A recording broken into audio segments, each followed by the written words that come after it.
Hello and welcome to your in-depth weekly horoscope for week commencing the 1st of August. This is for the Sun or the Ascendant. As we come into this new month, what I'm going to do is give you a flavour of what to expect for us all collectively. But please stay with me as I dive deep to give each of the 12 zodiac signs from Aries through to Pisces a much more forensic interpretation. Now, this week does see an incredibly powerful combination of energies in the sign of Taurus. Taurus, of course, is very much about the foundation of our situations. It's about stability. It's a fixed sign. But the North Node, which moved into Taurus on the 18th of January, is almost like the karma of our attitude towards consumption, food, anything to do with consumerism, but it can also be to do with the crust of the planet as well. Now, when we put Uranus in the mix, that can be very much to do with truth, but it can also be to do with confrontation and being much more changeable in a sign that resists change, so that can create tension. And then Mars in the mix, that creates an ignition point, particularly with Uranus. So the potential for weather events that are quite extreme is definitely increased with this combination, and it can make us much more aware of the direction of travel that we're going in terms of, the type of fuels that we've used traditionally and the way that we've perhaps embraced fast food rather than enjoying more rustic consumption of food and making food from scratch. That's much less popular than it ever used to be. I think Uranus can throw some light on all of this and give us a bit of a shock to look at things again. So there can be a lot of tension this week, but also the outcome of our behaviour over a period of time. Now, the Sun and Mercury, of course, the Sun's in its home zone of Leo. Mercury's there at the start of the week, but on Thursday it does move into one of its two signs that it governs, and this one is Virgo. In this case, Mercury is very much about dry precision. This is about attention to detail. And that can be a very good thing. So if you've got a creative idea, but you want to bind it into something that's more workable, then Mercury will certainly help that process. There's also on Friday a quarter moon in the sign of Scorpio. Now, this can bring up some issues to do with jealousy, possessiveness, control in any relationship, but particularly a close personal relationship. For some folks, it could mean that we're going to have a big fascination with someone, particularly with Mars and Uranus in the mix, and it could be something that's very electric, but whether it will be long lasting is another matter. Now, it just so happens that Mars and Saturn are also in a right angle this week. This is really quite challenging. This is where we have Mars, which is very much about moving quickly, instant gratification, coming up against the more resistant energies and limiting energies of Saturn. Saturn in the sign of the collective, Aquarius in a retrograde, Mars in the sign of Taurus, very much about consumption. Quickly, I want it now, that instant gratification. So I think there's going to be some more potential shocks and pushbacks around the cost of living, unfortunately. We could also see some industrial disputes with all this mix of energies, but there is, towards the end of this week, a quite enchanting link between Venus and Neptune, both in water signs, Venus in Cancer, very nurturing, and Neptune in its home sign of Pisces.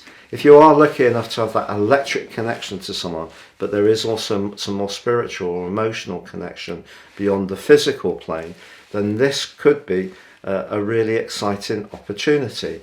For those of us in ongoing relationships, I think the important thing to avoid this week is being too fixed in our ideas, trying to be flexible, with 4 lots of fixed energy going on with the quarter moon. So we've got the Leo stuff, the Scorpio quarter moon, we've got that cluster of energy in Taurus, plus we've got the Saturn in Aquarius. There's a lot of fixed energy and then a lot of frustration can play out this week. So it's going to be important to try to keep cool But please stay with me for my in-depth examination of your sign.